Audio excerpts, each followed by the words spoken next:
One of the biggest and most controversial discussions taking place right now in the black community involves black men such as myself holding one of these magical pieces of paper that we call a passport. And if you're lucky enough to be a black man and have a passport, you can call yourself a passport bro and become a member of the fraternity. But I'll tell you what, there is one thing, actually a couple things here. No one is talking about the tax advantage and business opportunities that are available to people decide to become a passport bro. I'm gonna tell you guys all about them right now. Hang on, it's coming up right here in a few seconds.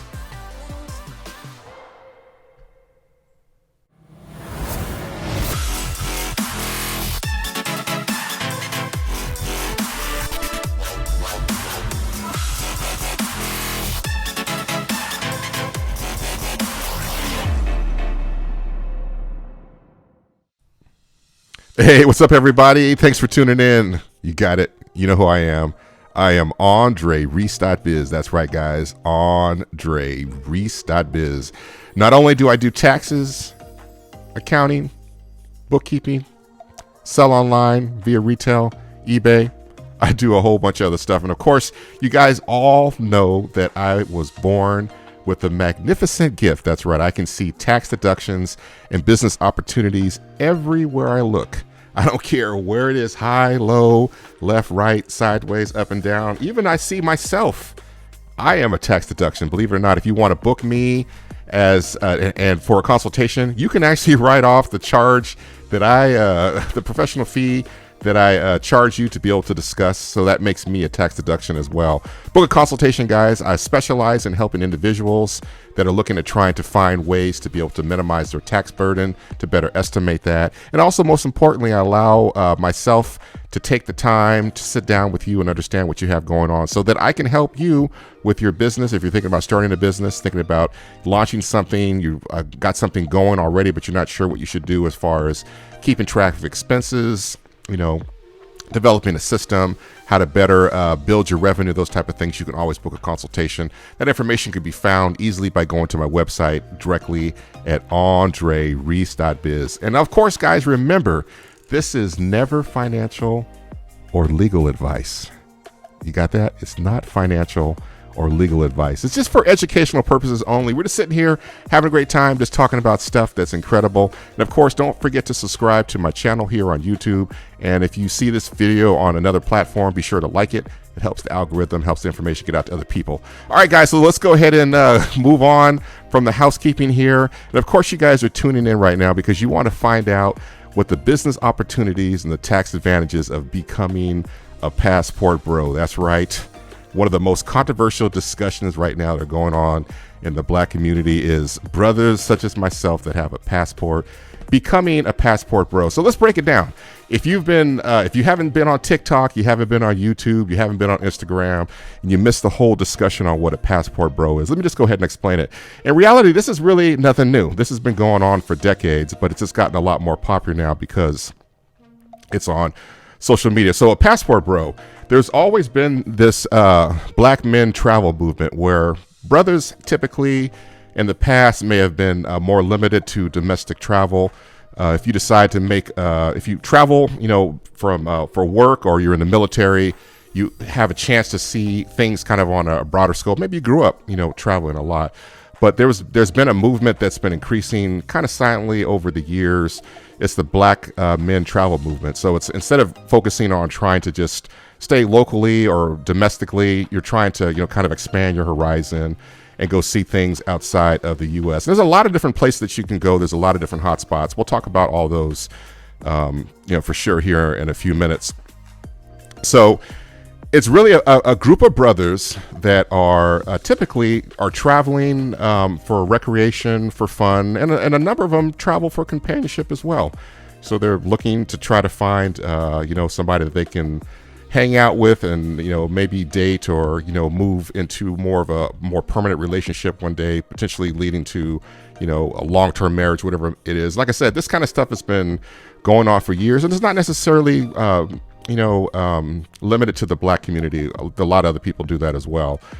So, and one of the other things that's happening within the movement right now is that a lot of brothers, as they start to develop skills that are transportable that can be used and done anywhere throughout the United States, especially now that we've gone through the pandemic. Like me, I'm an accountant. I have a lot of tax and accounting clients that are scattered all over the United States. I don't see very many clients face to face, and it wasn't because of the pandemic that I've been in this mode. It was probably more of an adoption of my business probably about 15 years ago when I wanted to be able to expand and scale. I just realized I couldn't go to every one of my clients' house, sit down at the kitchen table, eat a peanut butter and jelly sandwich and eat a piece of chocolate cake, get their tax documents and do their taxes, go home to my lab, prepare the stuff and bring it back. It just was more efficient for me to try to adopt technology. So if you're lucky enough to be in a service industry that it can be done online, a lot of folks have been traveling during the pandemic and relocating outside of the United States. And of course, living here in the U.S., especially in California, things get to be a little bit expensive. So if you decide to travel out, a lot of times people are kind of motivated, especially when they retire, but even sooner than that, why wait, to maybe go to some of these areas that have a much, much lower cost of living, especially if you have a skill that you can earn U.S. money and take it to a foreign country and have your money multiplied because of, the exchange rate of the dollar. So that's one of the things that the passport bros are definitely doing. And then, of course, another thing they're looking for, too, as well, they're looking for, relationship cooperation. And a lot of folks will tell you, you may find an exponential amount of relationship cooperation when you travel outside the United States and you start dating. So that's always been a motivational factor for the Black men travel abroad movement, the passport bros. And they're ultimately looking for, a path to peace. So you can't hate on that. And then just some basic statistics here to kind of talk about just Black men in general. If you go to a site like blackdemographics.com, and they have statistics about Black folks for Black folks, they talk about everything from the Black marriage rate, education, children, effect of the war on drugs, all that stuff. You can find that there. If you're going to look at, if you kind of break down the demographic of the passport bros right now, 52% of Black men, according to blackdemographics.com, are single and childless, so they don't have any kids at all. 33% of Black men are married currently, so you're not going to generally find those to be passport bros. If they do travel abroad, they're going to be traveling most likely as it relates to business, or they're going to be traveling with their spouses, et cetera, with their families. Then there's also another contingent of the remaining men, about 15% or so, that are unmarried that have kids.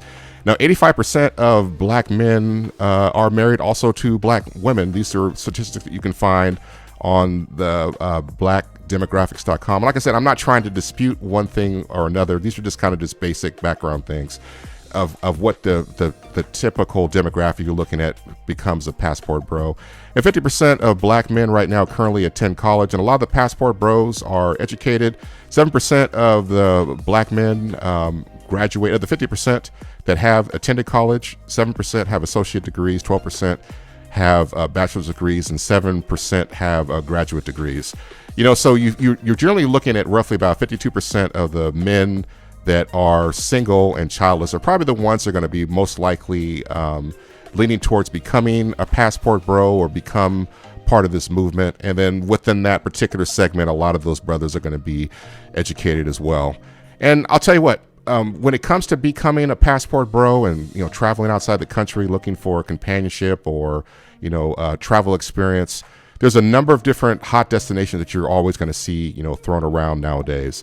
Some of the hot destinations are going to be Thailand. You're going to find Brazil. You're going to find Colombia, and of course the DR. And there's a number of other ones out there too. I'm not going to discuss everything here, but these are the most popular ones that the passport bros have a tendency to travel to. And then, of course, one of the things about being a passport bro, a lot of times, ultimately the goal is to relocate, but a lot of times they just enjoy regular travel. They can plan on flying out once a month or once every 2 months, a few times a year. And then they potentially, over time of traveling to different areas, exploring them over and over and over, they may have a tendency to kind of find a particular area that they like, and then they may decide to settle down and relocate sooner or later. If they are working a local job where they might be working for the government getting a pension, it might be a dream goal for them to travel there and retire at some point as they get older. But if they're a lot younger and they have a skill set that's transportable, it's something you can do in one of these countries as long as you have an internet connection for sure, And so, like I said, a lot of them enjoy regular travel and the potential to relocate. And I tell you what, I'll applaud anyone. And so ultimately, the typical, you can't put everybody in a box, but the passport bros are generally trying to find relationships. Ultimately, they may date around when they're there in those particular locations, but ultimately the goal is to find somebody that they can settle down with. And I applaud anyone that, experiences difficulty, challenges. I am an entrepreneur myself. I am constantly in the fight to be able to find ways to get stuff done. And if your life comes down to your own individual happiness, and you feel that you need to, the only way you can be happy is to be in a relationship. And if you need to go overseas to be able to find somebody to be in a relationship with, I've got I have nothing bad that I can say about that at all. So like I said, this whole thing here is not really about me passing judgment on anybody that might have a passport. It's really to kind of get to the meat that's coming here in a few seconds. And these are just kind of the background information that you're going to, to be able to understand, what a passport bro is. And for me, and myself, if I currently have a girlfriend, as you guys all know, if I was back on the market, I'm not sure if this is something that I would do myself. Relationships are hard enough as they are when you're side by side with somebody living in the same house or in the same city or across town. To have a relationship, that's long distance. I've done them before. They suck. It's not something that's for me, but like I said, I applaud anybody that decides that they want to go ahead and choose this route. So there's nothing wrong with that at all. And like I said, there's many challenges that you're going to face there, and I have no judgment on anybody that decides that they want to do that, And so let's go ahead and jump right into some of the tax benefits of becoming a tax bro. So now this is the thing. If you own a business in the U.S. and you are servicing your clients, whatever it might be, you typically are going to be a local-based business. You may do something online or whatever it might be. Let's just use an example. You have a hot dog cart. And you're going to, wherever you can take your hot dog cart that day to and sell directly to the consumers, that's going to be your general area. Now, if you have a more, let's say you're an attorney and you're a high-powered attorney that started their own business and you have clients that are located throughout the United States, if you decide to travel to a location, the IRS, the Internal Revenue Service, allows you to deduct your business expenses associated with travel in the U.S., but the majority of your business trip has to be related to business. So, for example, if you decide to fly out and let's say you decide to fly out on a Sunday night and you have a one-day conference in Miami on a Wednesday. If you decide to fly out on a Saturday, let's make it simple. You decide to fly out on a Sunday. Sunday's your travel day. You're there on Monday. It's no business. You're hanging out, doing personal stuff. Tuesday, hanging out, doing personal stuff. Wednesday, you go to the conference. Thursday, you're there. The conference is over. You're hanging out, doing your own personal stuff. Friday, you're hanging out at the beach. Saturday, Sunday, you stay there. You fly home on Sunday. The majority of your trip is not deductible because it wasn't for business. You had a business component in the middle, but if you're going to be able to deduct your trip, you're always going to be provided reasonable fly-in and fly-out days. If a weekend happens to fall in between the fly-in, fly-out days, or the event that you're attending or the client you're trying to see, it doesn't really count at all. But the majority of your time during the daytime, from 8 to 5 or 9 to 5, has to be associated with business. And if it's not a business trip at all. Now, you can always have a fly-in day on Thursday, meet clients on Friday, and then turn around and hang out on Saturday and Sunday, and then fly out on Monday. And your majority of your business trip would be deductible. But in the case of international travel, it's different. So the rules are different when it comes to international travel. So the majority of your trip for domestic travel has to be deductible. If you're a passport bro and you're traveling overseas and you're doing business, only 25% of your trip has to be associated with business. Now, if you think about that, 25% is a small amount. And if you look at an 8-hour day, 25% of an 8-hour day is 2 hours. So if you, in a 40-hour week is only 10 hours. So that's like an 8-hour day plus 2 hours, or 5 days of 2 hours each day. So just think about that. So if you fly overseas and you're taking a deductible business trip, if you do business on 25% of your time, 2 hours a day, 5 days. Your flight in, if you leave out on a Friday, travel and land Saturday, Sunday, Monday. Monday you're there for your trip, spend 2 hours in business. Tuesday, 2 hours in business. Wednesday, 2 hours in business. Thursday, 2 hours in business. Friday, 2 hours in business. Saturday, it's your day. Sunday, fly out day. You spent roughly 10 hours in a week related to business, and the rest of the time is your time, and the whole entire trip is deductible. Now that's powerful, and that's something that nobody is talking about when it comes to being a passport bro. So if you're going to go overseas, you're going to hang out, you're going to have fun, you're going to meet people, you're going to socialize, all that good stuff. Cool. But why not make your trip a tax-deductible trip? And the only way you can do that when it comes to international travel is by having at least 25% of your time while you're overseas be related to business. Like I said, 2 hours a day. You can meet with a few clients, meet with a client each individual day, and meet the minimal qualifications to be able to do that and be able to write off the rest of your trip. Nothing wrong with that at all. There's really not. So what should you do? Now, one of the easiest things to do.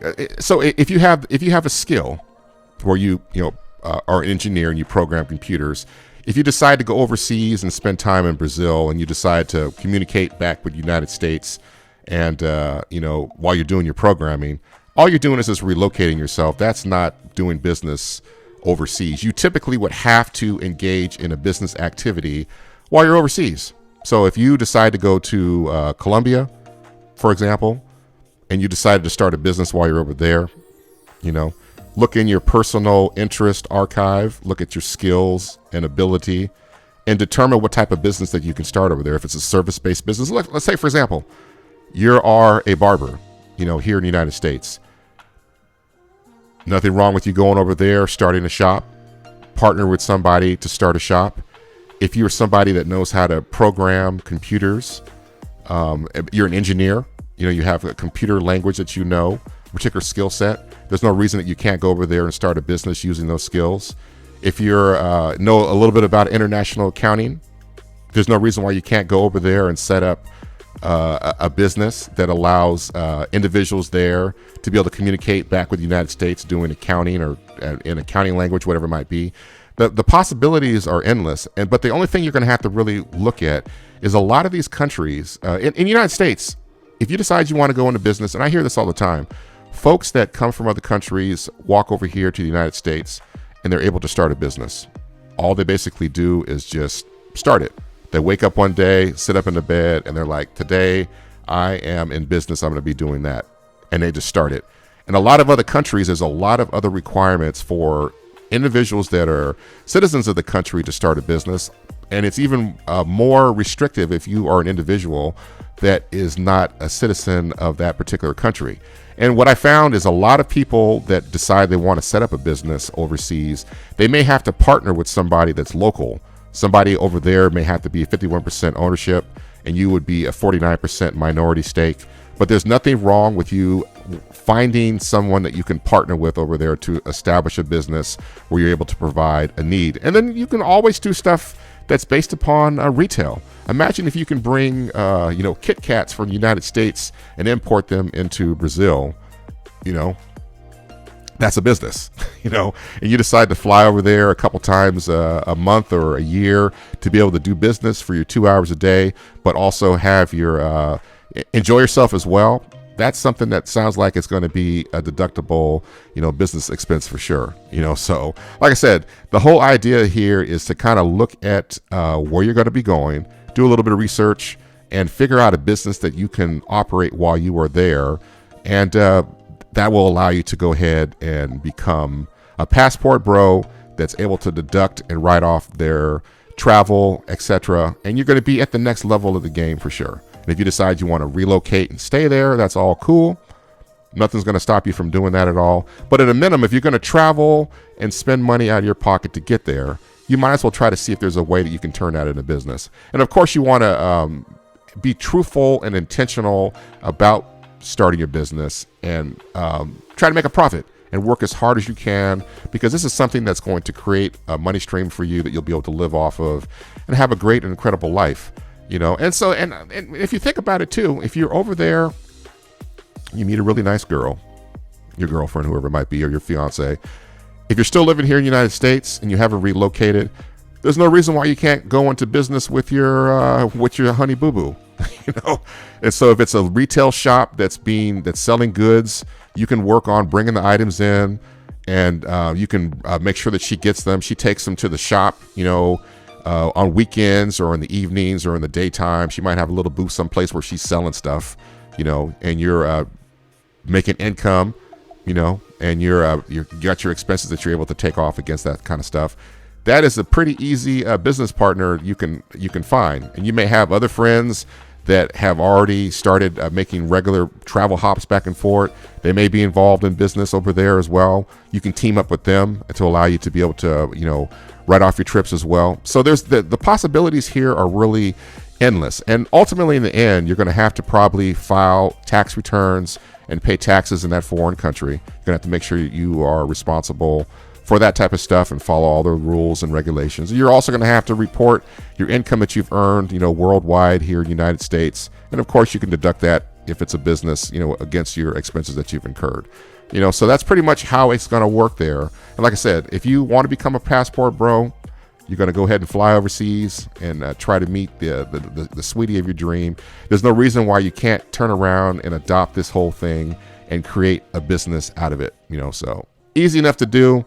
Pretty straightforward. I know nobody out there right now is talking about it, because I've watched tons and tons of videos on YouTube. I've watched tons and tons of videos on TikTok. I mean, it's stuck in my algorithm. It's always constantly coming out. I see both sides of the fence. People are talking about how they are enjoying their experience. I see other people that are very upset that fellas have decided to do this thing. In the end, like I said, I'm not ever going to be mad at anybody that's trying to author their own happiness.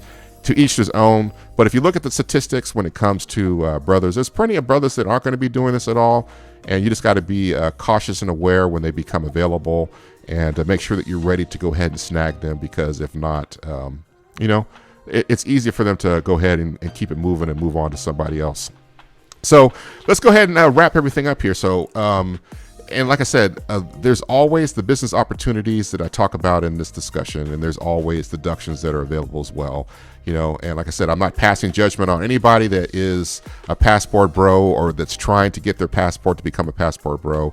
Me personally, myself, if I wasn't in a relationship right now, it's not something that I would do. I have a pool of, clients that are single that are available that I can easily choose from. So I have a unique situation. But like I said, anybody who wants to go out there and find their own happiness, go ahead and do that. So let's go ahead and jump right into the business opportunities.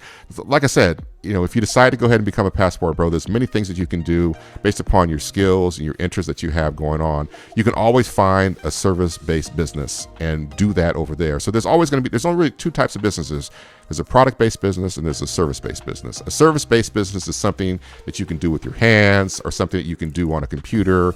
It's something that doesn't involve a physical product. Now, if you can find a way to engage in business in those locations after you travel, kind of look around, see what's going on. And I think one of the most incredible things that I always find very amusing is if I ever travel to the Caribbean, on a cruise, and they have those excursions or whatever it might be. I always see Americans that are doing the excursions. They have a boat over there. They're taking people out on the catamaran.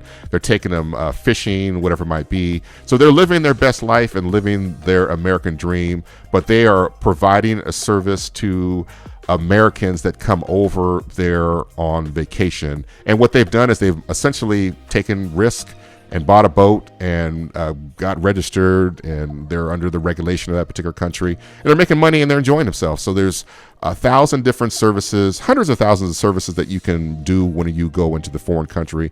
That's always something that's going to be available to you as well. The other option is to be able to sell retail products.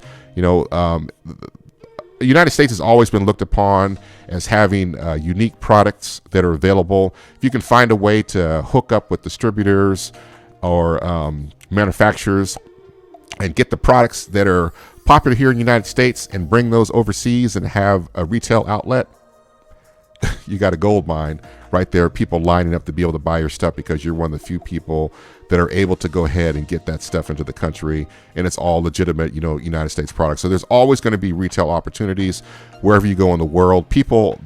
Everything is based on commerce. It's always an exchange of cash for goods, and so, or services. No matter what language you speak, no matter what nationality you are, there's always going to be the option to sell retail goods. Now, you can even, like I said, I used the example before. Imagine if you were a barber in the U.S. and you knew how to I see these guys all the time on TikTok and also on Instagram that do these incredible, cuts, with the lines, and they put the shading, and they have somebody come in that looks like they just got out, crawl out the back of a swamp, and they walk out looking like Tom Cruise, but they have a very, very modern faded haircut. If you have the ability to do something like that, there's no reason why you can't go down there and start a shop, and train some people down there to be able to do that. Fly in regularly, spend time in the shop when you're down there, and collect the cash and do your kind of thing, and maybe have your girl run it, whatever it might be. The other option you can do for business opportunities is travel escort. There's plenty of bros right now that are just getting their passport, but they don't know where to go. They don't know who to see. They don't know what to take a look at. If you can establish tours that will allow the new passport bros to be able to experience these areas, not only are you having an incredible business that you're doing, you're also being a tour guide while you're down there. You're introducing them to your network, showing them all the great places to eat, buy food, that type of stuff, where to live at. There's no reason why somebody that's looking at being able to do that is not going to pay a premium. That's always going to be a business opportunity, and so those are some of the main business opportunities that I could think of right here, right off the top of my head. And then let's just go ahead and jump real quick into the last little bit of this conversation. And of course, when it comes to deductions, you can pretty much deduct anything as a business owner if you have the right type of business. So if you're going to be traveling abroad and you're going to be, doing these types of business services, whatever they might be, selling goods, you can always deduct the cost of the goods that you purchase. That's straightforward. Everybody knows that. So you take your revenue, subtract out the cost of goods sold, and that's going to be your net. That's going to be your gross profit. You can take all the other expenses against that to get down your net profit, and hopefully it's as close to zero as possible. That way, it's going to minimize your debt or minimize your tax bill, for sure. But you're always going to be able to deduct the cost of the goods that you purchase. Any supplies are going to be related to what you're going to be doing for your business overseas when you're out there passport broing. You're going to be able to deduct all that stuff. If you happen to buy an automobile in the foreign country, those type of things will be deductible. Your automobile to get back and forth to the airport, the parking fee that you may pay. If you have a home office here that you decide to set up, that you're running your business remotely down there, when you do decide to go down there, those things are all going to be deductible. Of course, airfare to get you down there, to get you back home, it's all going to be deductible as a business owner that has become a passport bro down in one of the areas that you're trying to get to. Of course, you're going to be able to deduct your hotel, ground transportation, food. You got to have internet. Got to have internet these days. That's all going to be a deductible expense. If you're going to end up doing tips, those things are all deductible. And one of the things that few people talk about when it comes to travel is if you, one of the things when you travel locally, you usually carry a suitcase with you. A lot of people don't do laundry when they travel. Some people do. If you stay in an Airbnb, oftentimes they're going to have a laundry machine. But if you're staying in a location and you're down there for 3 or 4 weeks, you brought enough clothes just for a week or so. If you hire somebody to do laundry for you, that's also going to be deductible expense. So that's it, guys. What do you guys think? Are you guys ready to become a passport bro at the next level, the platinum elite level of being a business owner that can deduct your expenses for travel because you have taken the extra step to become a business owner abroad? If this video hasn't motivated you to do that, I don't know what actually will. So I'll go ahead and wrap everything up. I've enjoyed talking about the passport bro movement, and whatever side of the fence you land on right now, it is what it is, and so whether you are against passport bros or you're for passport bros, business opportunities are available for both sides of the argument for sure. So I'll go ahead and wrap everything up, guys. I really appreciate you tuning in. Like I said, make sure you guys like this video and subscribe to my channel. I don't think I have anything else that I need to talk about, anything else that I need to say. I think the only thing I need to do here is just double check here and see when my passport expires. Let's see here. Passport expires in 2024. Okay, cool. All right. I think I'm going to be using this on some business travel internationally coming up at some point in the near future. I'll be going with my girl, so I'm not going to be passport broing it. But like I said, anybody out there that's doing it, I love you guys. Take care. Be safe. And go ahead and wrap everything up right now. In 3, 2, 1. All right, guys. Peace. Take care.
Hey guys, thanks for sticking with me all the way to the end of this video. Visit me directly at andrereese.biz. 4 things to do: like, follow, subscribe, hit that bell.